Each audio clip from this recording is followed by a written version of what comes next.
Kalau Anda bilang kan bagus, ya, walaupun Nabi nggak contohkan, maka saya akan jawab, saya bilang, kalau begitu Anda sama saja mengucapkan kepada kiai saya Muhammad sallallahu alaihi wasallam, Anda mengatakan maaf Rasulullah, saya lebih faham daripada Anda. Loh, Nabi nggak pernah contohin, dia bilang nggak apa-apa. Gimana caranya? Apa fungsinya Nabi SAW kalau begitu? Untuk dicontohin Allah. Anda boleh tanya kepada orang yang melakukan, misalnya mengatakan Al-Fatihah ila ruh fulan, gitu kan? Coba tanya, ada nggak satu hadis saja yang pernah Nabi bilang Al-Fatihah kepada ruhnya Hamzah, Al-Fatihah kepada ruhnya Mus'ab, Al-Fatihah kepada sahabat-sahabat, ada nggak? Coba datangin hadisnya. Kalau ada, saya paling pertama amalin. Tidak pernah Nabi baca itu. Ingat ya, pada saat kita ingatkan poin seperti ini, bukan berarti kita sedang menyalahkan Al-Qur'annya, bukan.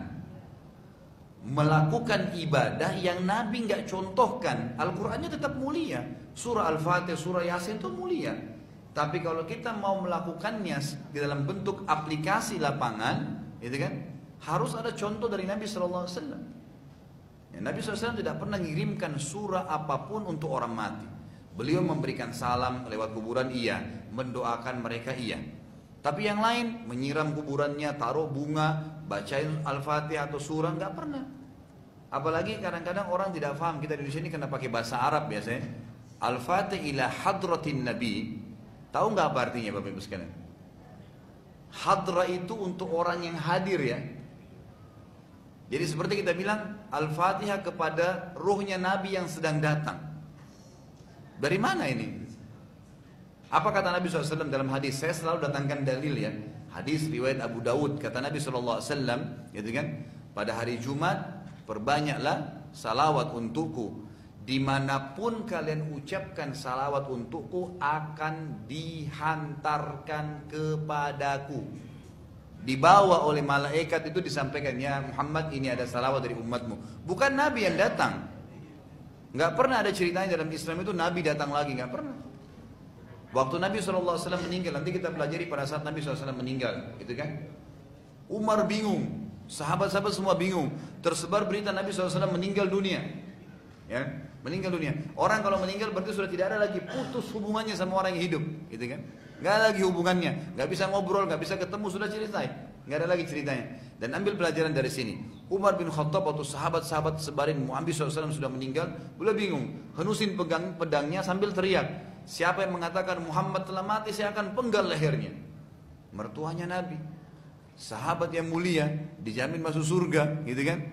Orang semua dalam kondisi bingung Nabi SAW meninggal atau enggak. Umar juga dengan keras mengancam mereka, tambah diam sahabat. Abu Bakar datang radhiyallahu anhu, masuk ke dalam rumahnya anaknya Aisyah, karena Nabi SAW meninggal di rumahnya Aisyah. Nabi SAW, Abu Bakar masuk melihat Nabi SAW sudah meninggal. Maka Abu Bakar pun menutup Nabi SAW, mengecup dahinya sambil berkata, ya Rasulullah, engkau sudah mendapatkan apa yang Tuhanmu janjikan. Selesai. Sama Abu Bakar ditutup mata Nabi SAW, ditutup dengan kain, lalu beliau keluar. Umar masih keluar, masih berdiri dengan pedangnya. Kata Abu Bakar, wahai Umar, ala rizki, tenanglah. Umar dalam kondisi panik, tidak tahu kalau ini Abu Bakar yang bicara. Umar bilang, saya tidak mau tahu. Pokoknya siapa yang bilang Muhammad mati, saya akan penggal. Abu Bakar dengan dua kali mengatakan, ya Umar ala rizki, wahai Umar tenanglah. Umar masih marah, masih emosi waktu itu. Lalu Abu Bakar menepuk pundaknya sambil mengatakan, wahai Umar, tenanglah. Maka Umar waktu balik lihat Abu Bakar tenang langsung. Dia tahu Abu Bakar ini siapa? Kan mertua Nabi juga, dituakan dan sahabat yang paling dimuliakan, gitu kan? Maka Abu Bakar lalu berkata kalimat yang luar biasa. Ini kalimat yang jelas sekali dalam syariat kita, hadis sahih riwayat Bukhari.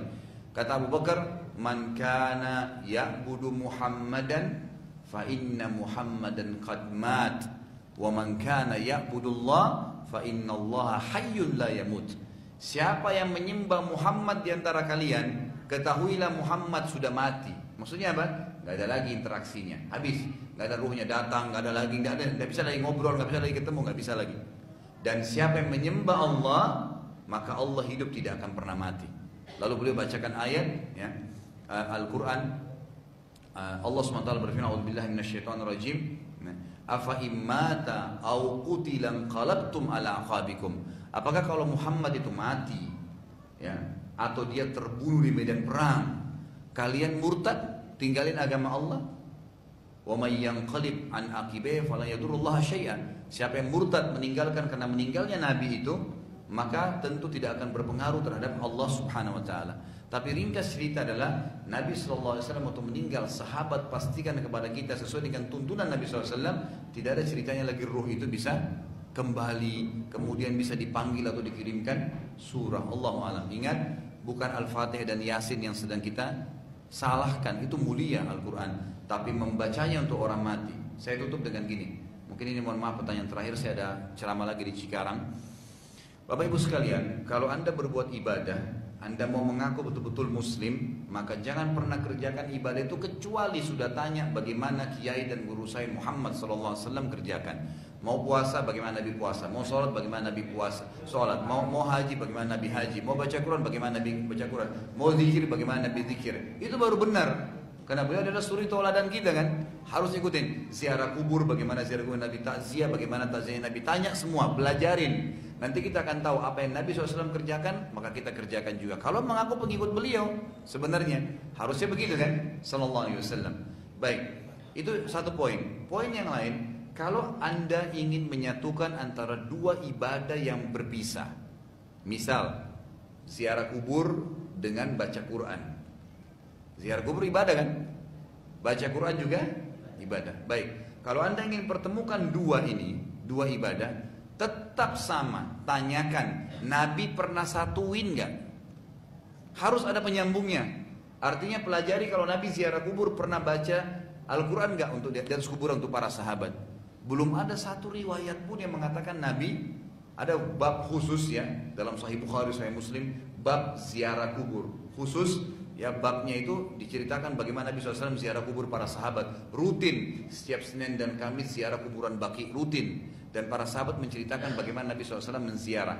Beliau berdiri di depan Baqi lalu memberikan salam dan mendoakan mereka. Selesai itu Nabi pulang. Tidak pernah Nabi bawa air, bawa bunga, bacain surat tertentu dari Quran, tidak pernah. Padahal kalau Nabi contohin pasti Nabi akan bacain kan. Semua riwayat itu mengatakan Nabi beri salam dan doa. Selesai, nggak ada yang lain. Gitu kan? Jadi amannya adalah kita mengerjakan apa yang Nabi SAW perintahkan.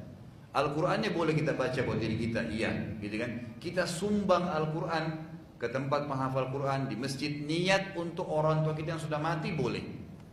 Karena masalah amal jariah kan gitu. Tapi membaca surah tertentu untuk dikirim untuk orang mati, pertanyaannya, adakah dalilnya? Ada contoh nggak dari Nabi SAW? Kalau saya kiai saya Muhammad, saya nggak tahu kiai Anda siapa, gitu kan? Kalau Anda bilang kan bagus, ya, walaupun Nabi nggak contohkan, maka saya akan jawab, saya bilang kalau begitu Anda sama saja mengucapkan kepada kiai saya Muhammad SAW, Anda mengatakan maaf Rasulullah, saya lebih faham daripada Anda. Loh, Nabi nggak pernah contohin, dia bilang nggak apa-apa. Gimana caranya? Apa fungsinya Nabi SAW kalau begitu? Untuk dicontohin. Allah